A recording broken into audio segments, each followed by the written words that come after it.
नमस्कार, जम्मू कश्मीर की खास खबरें देख रहे हैं आप सब और मैं हूं आपके साथ पल्लवी जम्वाल। तो चलिए शुरुआत करते हैं आज की जम्मू कश्मीर की खास खबरों की और सबसे पहले राजौरी की तरफ रुख करेंगे। आपको बता दें कि थन्ना मंडी में मुठभेड़ में मारे गए आतंकी का शव बरामद कर लिया गया है और इसी के साथ रविवार को जो दोरीमल जंगल में मुठभेड़ जारी थी उसमें सुरक्षा बलों ने एक आतंकी को ढेर किया था, जिसमें उसका शव अब बरामद कर लिया गया है। और पिछले करीब 1.5 महीने में थन्ना मंडी मुठभेड़ों में मारे गए 4 आतंकी की जो संख्या है वो बताई जा रही है। यानी कि पिछले 1.5 महीने की अगर बात करें तो राजौरी में लगातार जो घटनाएं हैं आतंकियों की वो बढ़ती जा रही है। जिस बीच 4 आतंकी अभी तक कुल मारे गए हैं और इलाके में सुरक्षा बलों ने सर्च ऑपरेशन भी चला दिया है। लेकिन वहीं पर रविवार की अगर बात करते हैं तो रविवार दोरीमल जंगल में मुठभेड़ जारी थी सुरक्षा बलों और आतंकियों के बीच में और उसी बीच सुरक्षा बलों ने आतंकी को ढेर किया था, जिसका शव आज बरामद कर लिया गया है। और अगर हम पिछले कुछ महीनों की भी बात करते हैं तो पिछले कुछ महीनों में राजौरी में हमें अमूमन ऐसी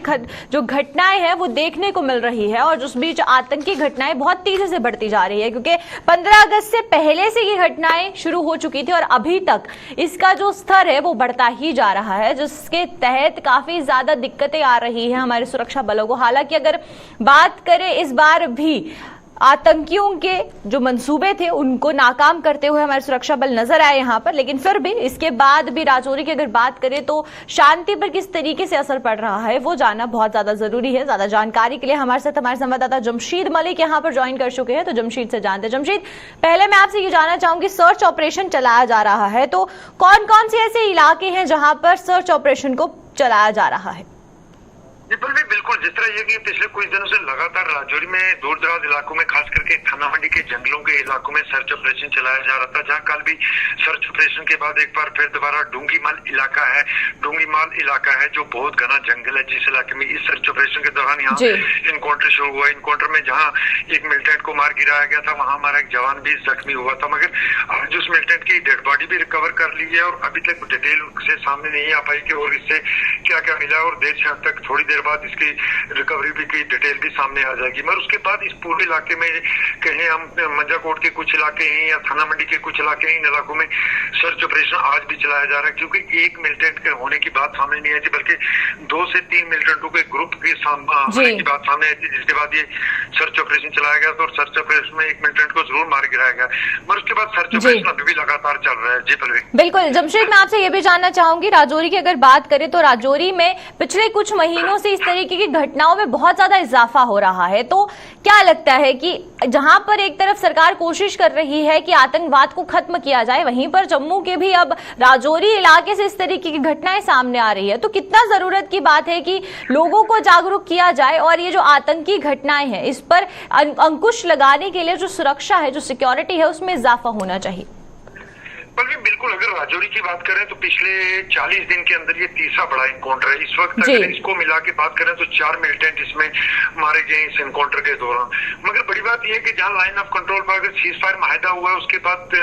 घुसपैठ की कोशिशों में काफी बड़े पैमाने पर इजाफा देखने को मिला, लगातार घुसपैठ की कोशिशें हो रही है। हालांकि ये भी जो लोग जो बताए जा रहे मिलिटेंट ये भी घुसपैठ करके यहाँ तक पहुंचे हैं, मगर बड़ी बात यही है कि घुसपैठ की कोशिशें लगातार हो रही है और वही घुसपैठ की कोशिशों के बाद यहाँ इनकाउंटर हुआ। क्योंकि राजौरी की अगर बात करें, थाना मंडी या इन इलाकों की बात करें, यहाँ तकरीबन 9 साल बाद इनकाउंटर का सिलसिला दोबारा देखने को मिला। 9 साल पहले की अगर हम बात करें राजौरी में मिलिटेंसी बहुत ज्यादा देखने को मिलती थी, मगर पिछले 9 सालों से राजौरी में मिलिटेंसी की कोई एक वारदात भी सामने नहीं आई। मगर पिछले 40 दिनों की अगर हम बात करें तो 40 दिनों में तीसरा इनकाउंटर है राजौरी के अंदर जो चलाया जा रहा है और थाना मंडी के इलाके में ही ये तीसरा इनकाउंटर है। इस तरह अगर ये कहें कि घुसपैठ की कोशिशों में काफी इजाफा हुआ है, क्योंकि ये माना जाता है और ये कहा भी जाता है कि ये वो रूट है जो क्रॉसिंग रूट है जहां इनकाउंटर हुए हैं। इसका मतलब यह है कि इन इलाकों से घुसपैठ हुई है जो क्रॉसिंग करने के दौरान इनको ट्रैक किया गया और यहाँ इनकाउंटर हुए। इसका मतलब है घुसपैठ की कोशिशों में लगातार ही इजाफा हो रहा है, ये कहें, क्योंकि 9 साल बाद राजौरी में पिछला तीसरा इनकाउंटर है। इससे पहले राजौरी में इस तरह की कोई वारदात सामने नहीं आई थी, खास करके थाना मंडी रोड की अगर हम बात करें। हालांकि इससे पहले घुसपैठ की कोशिश जरूर हुई थी कालाकोट के अंदर लास्ट ईयर, जहां एक मिलिटेंट को कालाकोट के जंगलों में मार गिराया गया था, मगर दोनों तरफ अगर ये कहें, चाहे कालाकोट की बात करें या थानामंडी की बात करें, ये वो रूट है जो क्रॉसिंग रूट माने जाते हैं, और ये क्रॉसिंग के दौरान ही इनको ड्राइव करके यहाँ इनकाउंटर हुए। जी परवीन जी, चलिए बहुत बहुत शुक्रिया जमशेद आपका हमारे साथ जुड़ने के लिए और तमाम जानकारी देने के लिए। तो ये थे हमारे साथ हमारे संवाददाता जमशेद मलिक, और जो कि राजौरी से यहाँ जुड़े थे हमारे साथ। और जिस तरीके से हम राजौरी की बात कर रहे हैं, तो थन्ना मंडी में रविवार को हमें देखने को मिला था कि सुरक्षा बलों और आतंकियों के बीच मुठभेड़ जारी थी, जिस बीच आतंकी का शव बरामद कर लिया गया है।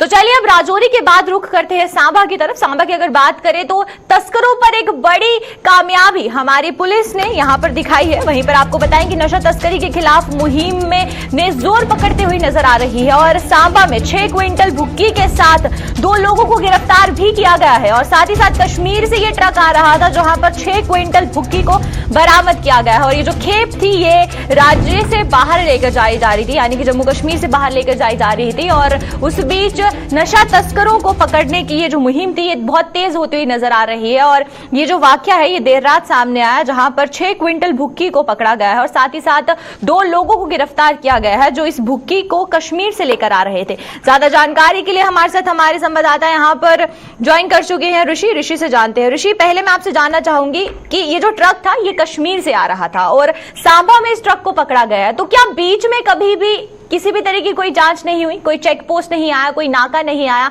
क्योंकि कश्मीर से लेकर सांबा तक का जो डिस्टेंस है वो काफी ज्यादा है और उस बीच भी अभी तक जाकर ये जो ट्रक था वो सांबा में जाकर पकड़ा गया।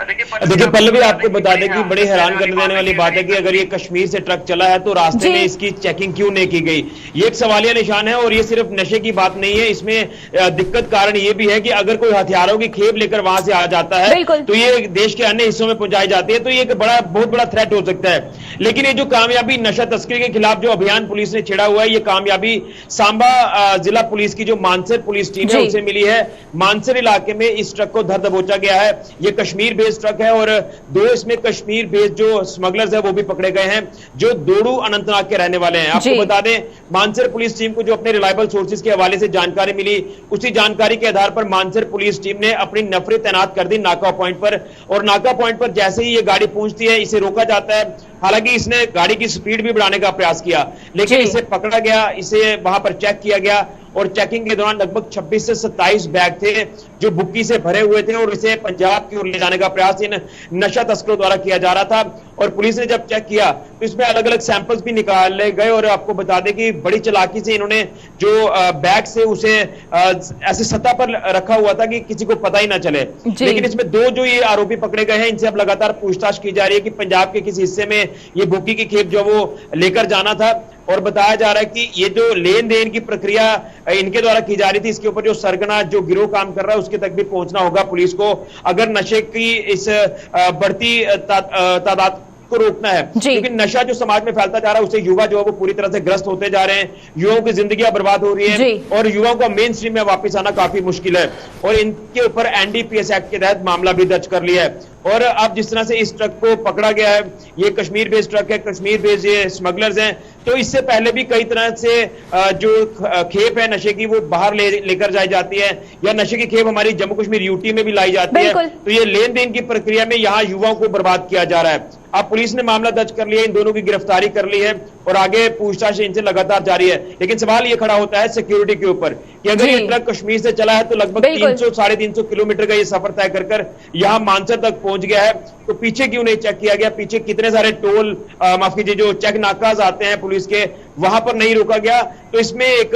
जांच का विषय है, लेकिन ये काफी बड़ी आप ये कह सकते हैं कि लापरवाही मानी जा सकती है सिक्योरिटी पॉइंट ऑफ व्यू को लेकर। लेकिन इसको धर दबोचा गया मानसर पुलिस टीम की तरफ से, तो बताया जा रहा है कि 600 किलो के आसपास की ये भुक्की है, यानी 6 क्विंटल से भी ज्यादा ये भुक्की है। तो अब इसमें बड़ी कामयाबी तो पुलिस को मिली है, लेकिन इसमें जो नीचे इनके तबके के लोग काम करने वाले हैं उनके तक पहुंचना भी काफी ज्यादा जरूरी है। पल्लवी, बिल्कुल ऋषि, मैं आपसे ये भी जानना चाहूंगी चालक और सहचालक के साथ क्या जो ट्रक के ओनर है उनके खिलाफ कोई कार्यवाही की गई हो, उनको भी कांटेक्ट करने की कोशिश की गई हो और उनके खिलाफ भी आगे जो मुकदमे हैं वो दर्ज किए गए हो?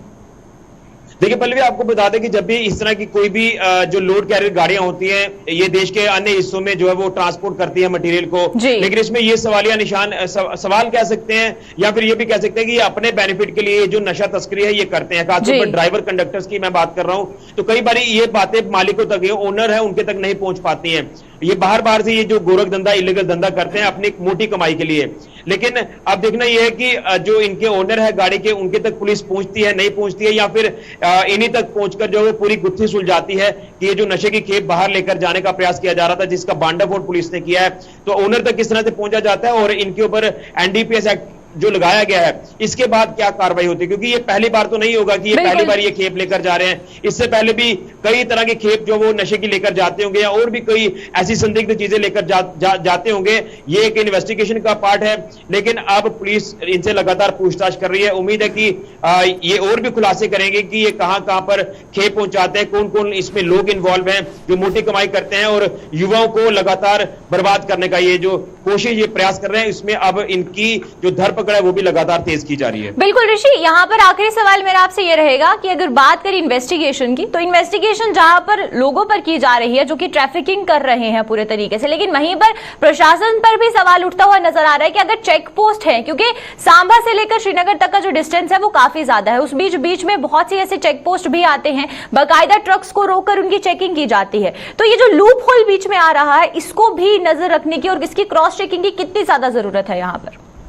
देखिए बहुत ज्यादा जरूरत है। हालात आपको पता है किस समय किस तरह का माहौल बना हुआ है। ड्रोन लगातार देखे जा रहे हैं, ड्रोन के माध्यम से हथियारों की खेप जो है वो डिलीवर की जा रही है, नशे की खेप डिलीवर की जा रही है। और अगर इस तरह से हथियारों की खेप कश्मीर भी पहुंचाई जाती है तो यहाँ पर ये बहुत बड़ा एक सिक्योरिटी थ्रेट है, मैं बार बार कहूंगा। और इसमें पुलिस के जो डीजीपी है जम्मू कश्मीर पुलिस के, उनको इसमें इंटरवेंट करने की जरूरत है और नाका पॉइंट्स को स्ट्रॉन्ग करने की जरूरत है। देखिए कश्मीर जब शुरू होते हैं, यहाँ जब आपने देश के अन्य हिस्सों में जाना है तो कई सारे नाके जो वो क्रॉस करने पड़ते हैं। उधमपुर जिला आपका पीछे रह जाता है, चनैनी इलाका पीछे रह जाता है, जितना भी कश्मीर तक का काफी नाके हैं, क्यों नहीं इनको पकड़ा गया। लेकिन मैं आपको बता रहा हूँ कि पुलिस जब अपने सोर्सेज के हवाले से जानकारी मिल जाती है कि इस पर्टिकुलर नंबर का जो ट्रक है ये वहां से निकला है, ये वहां पहुंचा है, तो शायद इसमें क्रेडिबिलिटी का भी एक मसला रहता है कि पुलिस को ये हाथ लगते हैं ये सारी बात, उसके ऊपर पुलिस आगे कार्रवाई करती है। तो ये सोर्स हो सकता है मानसर पुलिस टीम का, कि मानसर पुलिस टीम का जो सोर्स वहां पर काम कर रहा था उसने खबर दी पुलिस को कि ऐसे ऐसे ट्रक है,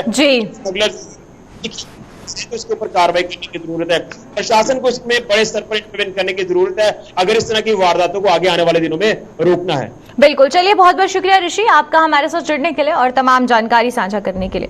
तो ये थे हमारे साथ हमारे संवाददाता ऋषि, और जिस तरीके से ऋषि ने बताया कि अगर हम तस्करी की बात करें तो तस्करी की एक बड़ी खेप को यहाँ पर बरामद किया गया है पुलिस द्वारा, और साथ ही साथ 2 लोगों को भी गिरफ्तार किया गया है और आगे क्या कुछ कार्यवाही की जाती है क्योंकि एनडीपीएस एक्ट के तहत उन पर मुकदमा दर्ज कर लिया गया है।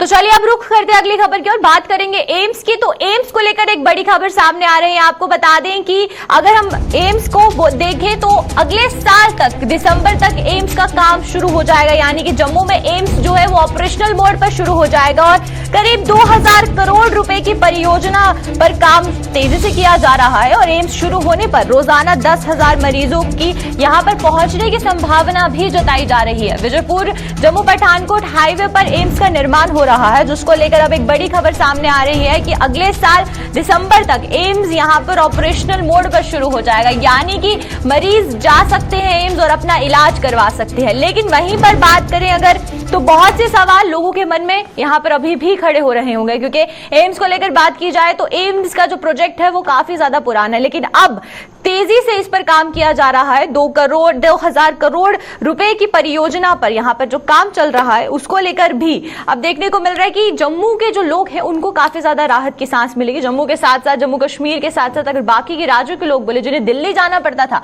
अब वो जम्मू की तरफ रुख कर सकते हैं और जम्मू आकर इलाज करवा सकते हैं। ज्यादा जानकारी के लिए हमारे साथ हमारे ब्यूरो चीफ विनोद कुमार जी यहाँ पर ज्वाइन कर चुके हैं। तो विनोद जी से जानते हैं। विनोद जी, पहला मेरा आपसे सवाल रहेगा कि कनेक्टिविटी के हवाले से अगर बात की जाए तो हाईवे पर विजयपुर के जो हाईवे जम्मू पठानकोट हाईवे है वहां पर एम्स बनाया जा रहा है, लेकिन वहीं पर अगर कनेक्टिविटी के हिसाब से बात की जाए तो अगर मेट्रो भी लाई जाती है, मेट्रो की कनेक्टिविटी भी दी जाती है, तो कितना ज्यादा आसान हो जाएगा लोगों के लिए एम्स तक पहुंचना। देखिए, अभी तक जो प्रोजेक्ट है वो बड़ी ब्राह्मणा तक हमारी मेट्रो चलनी है और बड़ी ब्राह्मणा से हार्डली 10 किलोमीटर दूरी पर एम्स बन रहा है। तो मुझे लगता है कि रोड कनेक्टिविटी के साथ साथ मेट्रो कनेक्टिविटी भी हो जाती है तो बड़ी राहत लोगों को मिलेगी, पेशेंट्स को, अटेंडेंट को, दोनों को राहत मिलेगी। दूसरी बड़ी बात यह है कि एयरपोर्ट के पास है, एयरपोर्ट से भी ज़्यादा दूरी पर नहीं है और साथ साथ जम्मू तो अभी रेलवे स्टेशन की भी ज़्यादा दूरी नहीं है। अगर बड़ी ब्राह्मणा रेलवे स्टेशन की बात करें वहाँ से भी ज़्यादा दूरी में नहीं है। और साथ ही साथ जो नेबरिंग स्टेट्स हैं हमारी, चाहे वो हिमाचल प्रदेश हो या फिर पंजाब हो, पंजाब का भी काफ़ी सारा हिस्सा इस तरफ आ सकता है कि पंजाब में क्या पीजीआई चंडीगढ़ है, वहाँ उनको लाभ मिल रहा है, लेकिन कुछ लोग जो बिल्कुल पठानकोट गुरदासपुर वाले लोग हैं वो यहाँ पे आ सकते हैं। अगर नूरपुर कोटला की बात करें हिमाचल के, वो लोग यहाँ पर आ सकते हैं, तो काफ़ी बड़ी राहत मिलने की बात है। एक अनुमान के मुताबिक रोज के वहाँ पर जो फुटफॉल होगा करीब 10,000, 8 से 10,000 के बीच में फुटफॉल होगा, जिसमें पेशेंट भी होंगे, अटेंडेंट भी होंगे। और जम्मू वालों के लिए बड़ी राहत की बात है कि फरवरी 3, 2019 को प्रधानमंत्री फाउंडेशन स्टोन रखते हैं और दिसंबर 22 में अगर एम्स मिल जाता है तो ये अपने आप में बड़ी अचीवमेंट है। बिल्कुल जी। विनोद जी, अगला सवाल मेरा रहेगा आपसे कि अगर बात करें, हम लोग बाकी राज्यों की बात कर रहे हैं, तो बाकी राज्यों से जब अगर बर्डन जो है वो जम्मू कश्मीर आएगा तो रेवेन्यू जनरेशन के हवाले से बात करें तो रेवेन्यू जनरेशन में कितना ज्यादा इजाफा हो सकता है जम्मू कश्मीर के, क्योंकि जब बाकी राज्यों के भी मरीज जम्मू कश्मीर आएंगे और जम्मू कश्मीर के खुद के लोग भी जो है वो बाहरी राज्यों में जाते थे, चंडीगढ़ जाते थे, दिल्ली जाते थे, लेकिन अब उनको जम्मू कश्मीर में ही ऐसी सुविधा मिलेगी, जम्मू में मिलेगी, तो रेवेन्यू जनरेशन में किस तरीके से ये एक फायदेमंद साबित हो सकता है? देखिए, जब भी ऐसे प्रेस्टिजियस इंस्टीट्यूशन कहीं पर भी खुलते हैं उसके सराउंडिंग एरिया वो खुद डेवलप हो जाते हैं। जब ही ये डिसाइड किया गया था कि इस जगह पर बीजापुर से थोड़ा आगे जाकर के एम्स बनेगा, तभी से वहाँ पे लैंड की वैल्यू भी बहुत ज़्यादा बन गई है। वहाँ पे जो काम की एवेन्यूज हैं, कारोबार की एवेन्यूज हैं, वो भी बन गए। दूसरी बड़ी बात आपने कहा कि जो बाहर से पेशेंट आएंगे उसमें रेवेन्यू जनरेशन की ज़्यादा गुंजाइश इसलिए रहती है क्योंकि वेलफेयर टाइप की चीज़ें होती हैं। यहाँ पर कमाई के साधन नहीं होते, कमाई के साधन जो प्राइवेट इंस्टीट्यूशंस हैं उनमें ज़्यादा रहते हैं। लेकिन ये है कि जब फुटफॉल पड़ता है, जब बाहर से हिमाचल से पंजाब से लोग आएंगे, वो यहाँ पर रहेंगे भी, रहने के साथ साथ वो खाएंगे भी, खाने के साथ साथ वो टैक्सी, ऑटो, मेटाडोर, बस को भी इस्तेमाल करेंगे, मेट्रो का भी इस्तेमाल करेंगे, तो काफ़ी सारा पैसा जो है सर्कुलेट होगा। इसमें कोई दो राय नहीं है कि जब एम्स पूरी तरह से फुल फ्लैज यहाँ पर शुरू हो जाएगा, कामकाज का शुरू हो जाएगा, तो रेवेन्यू जनरेशन जरूर होगी। बिल्कुल। वहीं पर आखिरी सवाल विनोद जी ये रहेगा मेरा, हम जम्मू के जीएमसी के अस्पताल की अगर बात करें तो अभी जम्मू के जीएमसी पर बहुत ज्यादा बर्डन है, क्योंकि जहां पर हमें कोई भी एक बड़ा अस्पताल है तो उस पर यही देखने को मिलता है कि कोई भी कहीं पर भी किसी भी डिस्ट्रिक्ट पे अगर कोई भी बड़ा हादसा होता है तो उसको जीएमसी रेफर कर दिया जाता है, तो जिस वजह से जीएमसी पर काफी ज्यादा बर्डन नजर आता है। लेकिन वहीं पर एम्स खुलने के बाद जीएमसी पर जो बर्डन है वो किस हद तक कम हो सकता है, और बाकी अगर बात करें तो हर एक स्वास्थ्य सुविधा जो है वो बेहतर जम्मू कश्मीर के लोगों को मिल सकती है? देखिए, बिल्कुल पहले भी गवर्नमेंट मेडिकल कॉलेज में ओवर बर्डन है। उसकी वजह ये है कि जितने भी छोटे सब डिस्ट्रिक्ट हॉस्पिटल है, डिस्ट्रिक्ट हॉस्पिटल है, उसमें कोई छोटा सा भी सीरियस पेशेंट आ जाता है तुरंत रेफर कर दिया जाता है। यानी रेफरल प्रोसेस जो है उस पर जब तक कंट्रोल नहीं किया जाएगा तब तक इस तरह की दिक्कतें आएंगी। लेकिन एम्स बनने के साथ 100% मुझे विश्वास है कि जो extra burden government medical college पर बना हुआ है उस बर्डन में थोड़ी राहत मिलेगी और वहाँ पे आए दिन डॉक्टर्स, पेशेंट और अटेंडेंट के बीच में जो स्कफल के मामले सामने आते हैं, हाथापाई के मामले, गाली गलौज के मामले सामने आते हैं, उसमें भी बड़ी राहत है। जी चलिए, बहुत बहुत शुक्रिया विनोद जी आपका हमारे साथ जुड़ने के लिए और तमाम जानकारी देने के लिए। ये थे हमारे साथ हमारे ब्यूरो चीफ विनोद कुमार जी, और जिस तरीके से विनोद जी ने बताया कि अगर हम एम्स की बात कर रहे हैं और अगर एम्स का प्रोजेक्ट दिसंबर तक कंप्लीट हो जाता है अगले साल तक, तो काफी ज्यादा फायदा जम्मू कश्मीर को होगा और जम्मू कश्मीर के साथ जितने भी सटे राज्य है उनको भी इसका सीधा फायदा मिलेगा।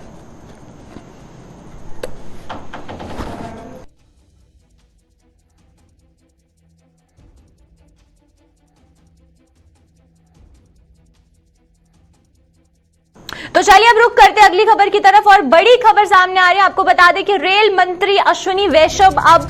आज 1:30 बजे कटरा रेलवे स्टेशन पहुंचेंगे और जिसको लेकर अगर रेल मंत्री रेलवे स्टेशन पहुंचेंगे जिसमें लोगों को, यात्रियों को सुविधा का जायजा लिया जाएगा कि कटरा रेलवे स्टेशन पर किस तरीके से सुविधा लोगों को मिल रही है। आज जम्मू के 1 दिवसीय दौरे पर रेल मंत्री अश्विनी वैष्णव जम्मू के कटरा स्टेशन पर आ रहे हैं और उधमपुर, श्रीनगर, बारामूला रेल परियोजना का भी जायजा लिया जाएगा। किस तरीके से उन योजनाओं पर काम किया जा रहा है और किस तरीके के जो फीडबैक है वो लोगों से सामने आ रहा है, क्योंकि यात्रियों को रेलवे स्टेशन पर किसी तरीके की कोई असुविधा ना हो और पूरी सुविधाएं वहां उन्हें मिले, पूरी सहूलियतें मिले, उसको देखते हुए आज रेल मंत्री अश्विनी वैष्णव 1 दिन के दौरे पर जम्मू पहुंच रहे हैं, जहां पर उधमपुर, श्रीनगर और साथ ही साथ बारामूला रेल परियोजनाओं का भी जायजा लिया जाएगा। आपको बताएं कि क्योंकि ये जो दौरा था ये पहले से ही निश्चित था और उस बीच अगर यहां पर रेलवे स्टेशन को भी ध्यान दिया जाता है, क्योंकि जिस तरीके से रेलवे स्टेशन का हाल है, अगर जम्मू के ही रेलवे स्टेशन की बात की जाए तो वहां पर यात्रियों को काफी ज्यादा असुविधा आती है, लेकिन उसी का जायजा लेने के लिए आज खुद रेल मंत्री अश्विनी वैष्णव जम्मू पहुंच रहे हैं और पहले कटरा रेलवे स्टेशन जाएंगे और वहां पर पूरी तरीके से जायजा लिया जाएगा। ज्यादा जानकारी के लिए हमारे साथ हमारे संवाददाता अनिल यहां पर ज्वाइन कर चुके हैं, तो अनिल से जानते हैं। अनिल, पहले मैं ये जानना चाहूंगी क्योंकि समीक्षा की बात की जाए तो रेलवे स्टेशन पर पूरे तरीके से जो तैयारियां की गई है वो किस तरीके की गई है, क्योंकि यात्रियों को काफी ज्यादा असुविधा आती है, क्योंकि ट्रेन कभी कभार लेट हो जाती है और बहुत सी और दिक्कतें जो है वो यात्रियों को देखनी पड़ती है, तो उस बीच किस तरीके से फीडबैक लिया जाएगा। जी अनिल, बताइए। जी हाँ, मैं पल भी आपको बता दूं कि जिस तरह से आप देख रहे हैं कि आज 1 दिवसीय दौरे पर जो है रेल मंत्री यहाँ पर पहुंच रहे हैं और काफी ज्यादा यहाँ पर जो है एक पूरी तरह से आपको बता दें कि यहाँ पर साफ सफाई जो है वो देखने को मिल रही है। हालांकि इन दिनों जो है साफ सफाई देखने को नहीं मिलती है और आज जम्मू के अंदर जो है 1 दिवसीय दौरे पर जो है रेल मंत्री अगर हम बात करें तो अश्विनी जी जो है वो यहाँ पर पहुंच रहे हैं और इसके साथ साथ आपको जानकारी दे दूं कि जम्मू वासियों के लिए जो है एक नई खुशखबरी जो है वो देखने को मिलेगी। इस वक्त मैं जम्मू के एक पावन धरती कटरा की बात करूं तो आप सब जानते हैं कि वो एक पावन धरती माना जाता है और सबसे पहले वो हवाई अड्डे पर उतरने के बाद सीधा अगर बात करें तो कटरा के रेलवे स्टेशन पर पहुंचेंगे और यहां पर जो है एक शिलान्यास किया जाएगा और उनका भव्य स्वागत किया जाएगा और सीधा एक प्लेटफॉर्म का नया उद्घाटन किया जाएगा। और जो अभी कुछ देर पहले मुझे जानकारी मिली है कि यहां पर जो है 2 नए और प्लेटफॉर्म जो है वहां पर उनका उद्घाटन किया जाएगा और उसके साथ साथ यहाँ की जो यात्रु जो बाहर से श्रद्धालु आते थे उनको असुविधा जो है वो परेशानी जो है वो देखने को मिलती थी, वो आज अगर हम बात करें तो जम्मू कश्मीर के लिए नया तोहफा जो है रेल मंत्री द्वारा जो है वो दिया जाएगा। हालांकि उसके बाद अगर हम बात करें उनके दौरे की तो कटरा से सीधा जम्मू के रेलवे स्टेशन के अंदर जो है वो जाएंगे, वहां का निरीक्षण करेंगे और वहां के जायजा लेंगे कि वहां के जम्मू के रेलवे स्टेशन का क्या कुछ सूरत हाल है और वहां पर किस तरह की यात्रियों को जो है असुविधा की परेशानी आती है, जहां वहां के इंतजाम जो है वो किस तरह से किए गए हैं और वहां के रेल विभाग के तमाम कर्मचारियों से मिलेंगे। और आज कटरा की बात करूं तो जहां इस वक्त मैं पावन धरती पर मौजूद हूं और यहां के भी तमाम रेल के विभाग के कर्मचारियों से मुलाकात करेंगे और यहां पर वार्तालाप करेंगे कि यहां पर किस तरह से कामकाज चल रहा है और यहां की पूरी तरह से निरीक्षण करेंगे। और आपको तस्वीरें मैं इस समय कटरा की दिखाना चाहूंगा। कटरा के अंदर जो तस्वीरें हैं इस वक्त कुछ ही क्षणों के अंदर जो है रेल मंत्री यहां पर पधारेंगे और यहां पर जो है शिलान्यास करेंगे और शिलान्यास करने के बाद यहां का निरीक्षण करेंगे और कर्मचारियों से मुलाकात करेंगे और उसके बाद सीधा रवाना होंगे जम्मू के रेलवे स्टेशन के अंदर। और वहां पर भी आपको बताते चले कि वहां पर भी जम्मू वासियों को जो है नया तोहफा आज रेल मंत्री की तरफ से जो है कटरा के अंदर जी अनिल, मैं आपसे ये भी जानना चाहूंगी कि अगर बात करें यात्री जो प्लेटफॉर्म पर मौजूद है क्या उनको किसी तरीके की रोक लगाई जाएगी, क्योंकि जब रेल मंत्री वहां पर आएंगे, इनॉग्रेशन की जाएगी वहां पर, तो यात्रियों की जो आवाजाही है क्या वो वैसी ही रहेगी या फिर उस पर रिस्ट्रिक्शंस लगाई जाएंगी?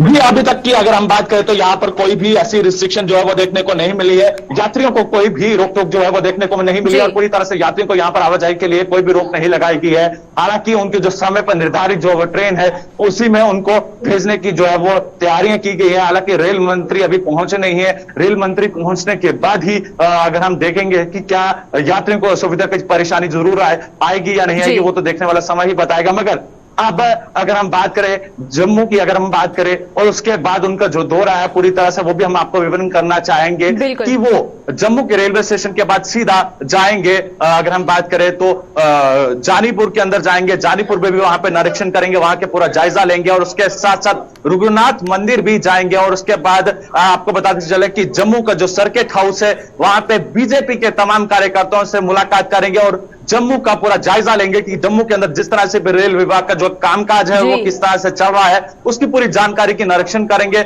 और उसके बाद जम्मू की बात करें तो जिस तरह से मंदिरों का शहर कहा जाता है, जम्मू के रघुनाथ मंदिर जो सबसे प्रसिद्ध मंदिर माना जाता है, वहां का दौरा करेंगे और वहां के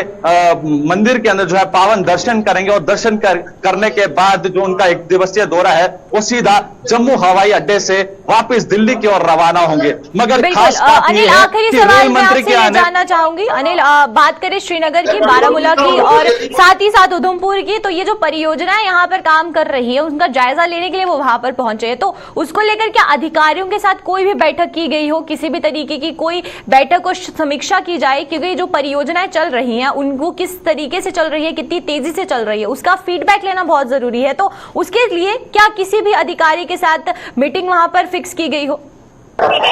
जी मैं आपको वही बताने की कोशिश कर रहा हूं कि रेल मंत्री इसीलिए पहुंचे हैं कि अगर हम बात करें तो जम्मू से लेकर जो है बारामूला की अगर हम बात कर रहे हैं तो पूरी तरह से उनका फीडबैक लेंगे, वहां पर किस तरह से कामकाज चल रहा है उसका निरीक्षण करेंगे और तमाम जो ऑफिसर्स हैं उनसे मुलाकात करेंगे। हालांकि रेल मंत्री अभी पहुंचे नहीं है, कुछ ही क्षणों के अंदर जो है यहाँ पर पहुंचेंगे, जिस तरह से 1:30 से 2 बजे के लगभग समय बताया जा रहा है और उसी के बाद वो यहाँ पर पहुंचेंगे और उनसे पूरा फीडबैक लेंगे। फीडबैक लेने के बाद जो है वो जम्मू पहुंचेंगे, जिस तरह से मैंने कुछ देर पहले आपको बताने की कोशिश की। बिल्कुल, बहुत बहुत शुक्रिया अनिल आपका हमारे साथ जुड़ने के लिए और तमाम जानकारी देने के लिए। और वहीं पर जिस तरीके से अनिल ने बताया कि बात करें रेल मंत्री की, तो रेल मंत्री आज जम्मू कश्मीर पहुंच रहे हैं और जम्मू का दौरा किया जाएगा, कटरा का दौरा किया जाएगा और परियोजनाओं की भी समीक्षा की जाएगी। तो आज के जम्मू कश्मीर की खास बुलेटिन में सिर्फ इतना ही। आप मुझे दीजिए इजाजत, नमस्कार।